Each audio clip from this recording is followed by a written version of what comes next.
Anksčiau tai taip, nes jeigu 5 vidurinės direktorius pasakė ypač, kad dabar tokiems nebūtinai mokytis. Tai kaip čia nesijausia diskriminuojama. Dnes Ivona každý deň dochádza do špecializovaného centra služieb pre ľudí s postihnutím. Centrum Valakupio ponúka rekvalifikačné kurzy s cieľom pomôcť týmto ľuďom zamestnať sa. Ivona navštevuje kurzy účtovníctva. Taip jaučiuosi, kadangi aš jaučiu daugiau įsigijusi žinių ir esu pasiruošusi psichologiškai. Žinau, kad yra tokių žmonių dirbančių ir kadangi aš šiek tiek pergyvenu, bet vis tiek aš žinau, kad aš būsiu ten apmokyta ir... Teraz ju čaká najťažší krok. Nájsť zamestnávateľa, ktorého by zaujala jej žiadosť. Boj s predpojatými myšlienkami ostáva prioritou pre mnohých postihnutých ľudí. Le gros problème en matière de discrimination est qu'elle est héritée d'une tendance historique où l'individu a tendance à discriminer l'autre parce que l'autre a une différence et qu'un code de valeur d'une société va avoir tendance à se préserver et à rejeter la différence. Donc tout l'enjeu est de changer cette première approche et d'avoir une approche positive à la diversité qui donc passe par de la sensibilisation et par un travail d'éducation profond. Vráťme sa do Belfastu. Good morning. My name's Aidan Fitzpatrick. I'm one of the Employment Development Managers here in the Equality Commission. You're all very welcome to the Commission today for one of our employer training sessions. Today we're going to cover an overview of equality law here in Northern Ireland. We're going to concentrate today on the Komisia pre rovnosť pravidelne organizuje informačné stretnutia pre zamestnávateľov. Even with the best of legislation, either at the European or at the national level, you cannot be sure that discrimination will stop unless the mentality of each of us changes. Ľudia sa boja odlišnosti. Santa sa po štúdiách v Londýne nedávno vrátila späť do vlasti, do Litvy. Vie, že vo Vilniuse sa bude musieť vrátiť ku starým zvykom a tajiť fakt, že je lesbička. Man atrodo, dėl abiejų dalykų aš nesistengiau to sakyti, nes visų pirma, aišku, aš niekada jokio agresyvumo nepatyriau, bet ir nenorėčiau. Ir aš tiesiog laikausi tokios nuomonės, kad kam sakyti žmonėms, kurie to nesuprastų, kam jiem reikia žinoti, nes tai sukeltų daugiau problémov. Diskrimináciu je možné nájsť aj v iných oblastiach ako zamestnanie. Niekoľko združení sa usiluje informovať verejnosť o týchto problémoch. People still can be bullied in school, and schools have no legal obligations to take any action against bullying. You can be still called and sent to a veterinary doctor when you're going and reveals that you're homosexual, as one man from Poland revealed to us. A couple from Portugal, lesbian couple from Portugal, told us that when they were having a romantic dinner in a restaurant, they've been asked to leave. V súčasnosti je okrem trhu práce jediným druhom diskriminácie, ktorý Európska smernica zakazuje vo všetkých oblastiach života, diskriminácia na základe rasy a etnického pôvodu. Rôzne organizácie vyzývali, aby sa platné právne predpisy doplnili s cieľom chrániť pred diskrimináciou všetky oblasti, aj mimo trhu práce. Aj Európska komisia si uvedomuje, že je to potrebné. The organizations that support the interest, they're all in favor. The business world, perhaps a bit afraid of complications of a legal nature, of a financial nature, and some member states who are saying, well, is this not something we can sort out ourselves without the European Union? But my response to the negative voices has always been, we are not talking here about something which we, how shall I say, should think about as a luxury which we can or cannot afford. Non-discrimination is related to the fundamental value which the European Union is proud of equality between each and every one of our citizens. Hi, good morning. You're through to the Legal Division of the Equality Commission. Paddy Conway speaking. How may I help you? I applied for promotion work and I didn't get it. And the person who did get it was much younger than me and of a different race. And I just wanted to know what I should do. If you believe you've been discriminated against, Za diskrimináciu v oblasti zamestnania môžu byť uložené vysoké sankcie.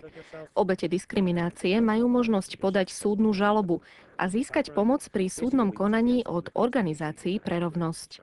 Of the 3,000 individuals who come to each year, about 500 apply to us for legal assistance with help, and our staff again advise people how to apply for legal assistance. Once they're assisted, our staff also provide legal representation for them in the local courts and tribunals.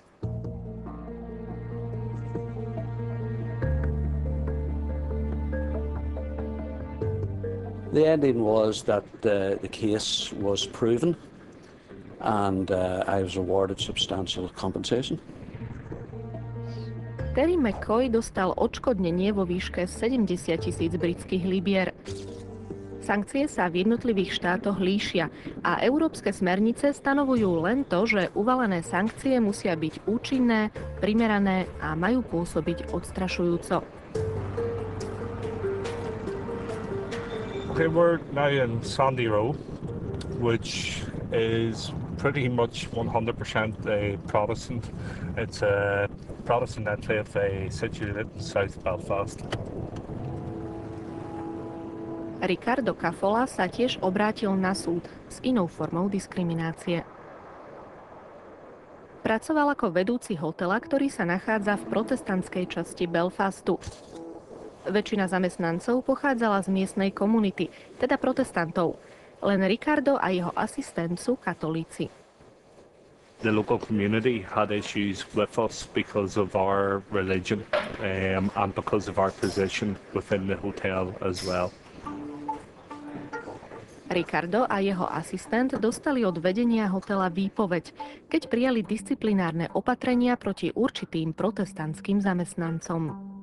We were fired actually for the reason of poor timekeeping.